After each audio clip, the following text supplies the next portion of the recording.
Dear brothers and sisters, pause for a moment and reflect on something extraordinary. There is a night in Ramadan that is more valuable than a lifetime of worship, a night better than more than 80 years. Just one single night could wipe away years of sins and completely transform your record with Allah. The most remarkable part is that we are not told exactly which night it is. It could fall on the 21st, the 23rd, the 25th, the 27th, or the 29th night of Ramadan. That means any one of these nights might be the most valuable night you will ever experience in your life. Now imagine something else. What if that night arrives and we treat it like any ordinary night?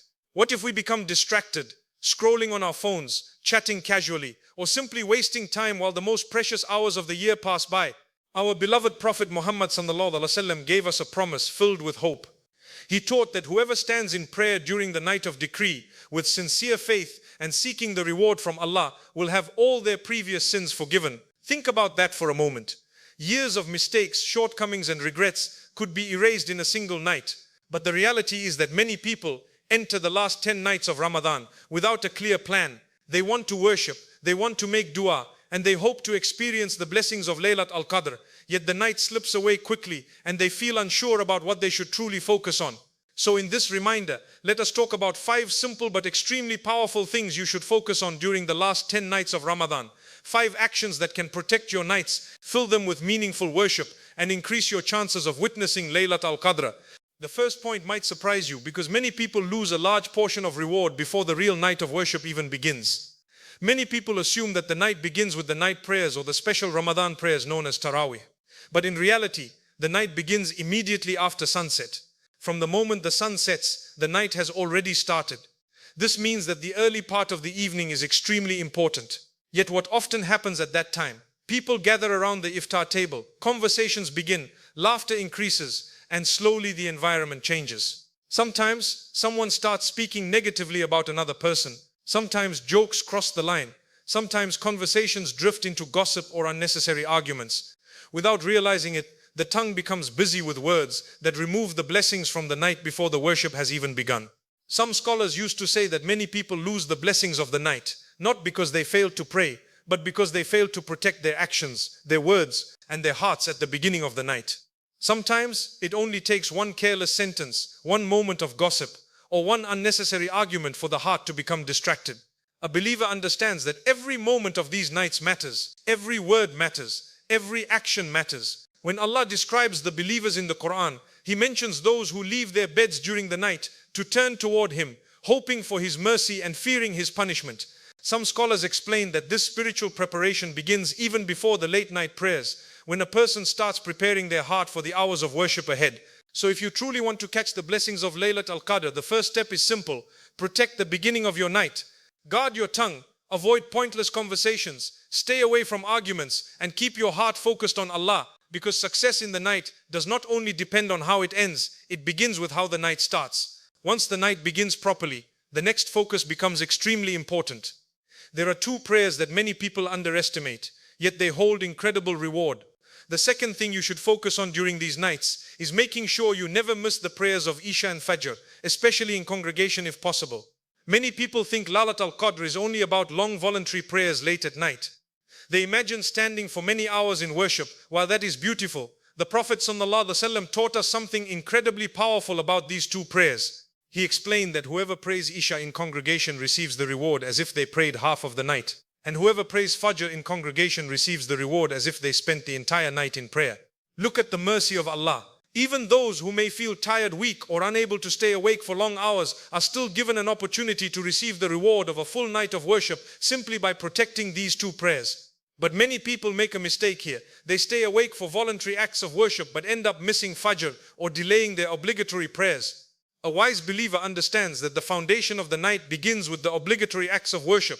Protect Isha, protect Fajr. If possible, pray them in the masjid. If not, pray them properly and on time wherever you are. Sometimes a person may pray only a small portion of the night, yet because they sincerely protect these prayers, Allah may write for them the reward of the entire night. After protecting these prayers, there is another opportunity many people miss. The third thing to focus on during these nights is praying with the Imam until he completes the prayer.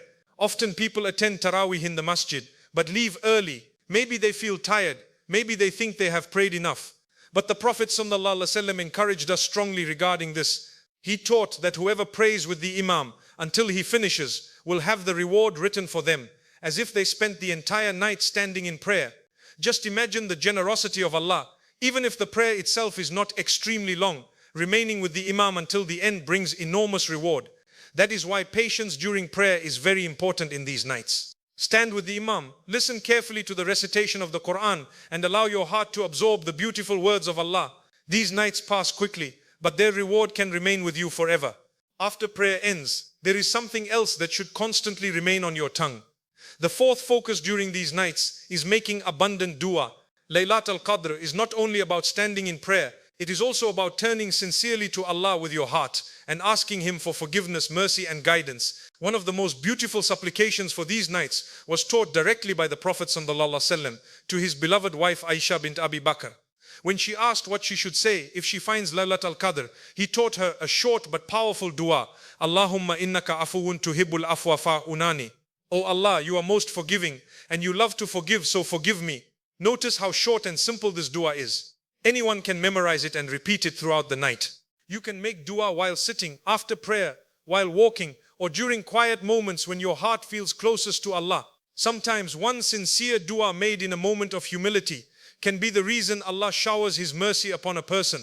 Finally, the fifth and last principle ties everything together.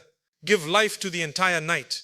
When the last 10 nights of Ramadan would arrive, the companions described something beautiful about the worship of the Prophet ﷺ. They said that when these nights began, he would increase his effort, wake his family, and bring life to the night. What does it mean to bring life to the night? It means the night is filled with acts of worship. Some people spend more time in prayer, others recite large portions of the Quran, some dedicate themselves to sincere dua, others give charity and help those in need. Each person may worship differently, but all of them strive to fill the night with actions that please Allah. This teaches us something very important. Worship does not have to look the same for everyone. Some people feel closest to Allah while standing in prayer. Others feel their hearts soften while reciting the Quran. Some feel deeply connected through sincere supplication, while others serve Allah through generosity and charity. All of these acts bring life to the night. So diversify your worship. Pray for some time. Recite the Quran for some time. Raise your hands in dua. Remember Allah often, and if you are able, give charity as well. Because during these precious nights, every sincere act of worship could be the one that allows you to witness the incredible blessings of Laylatul Qadr, the night that can change your entire life and your hereafter.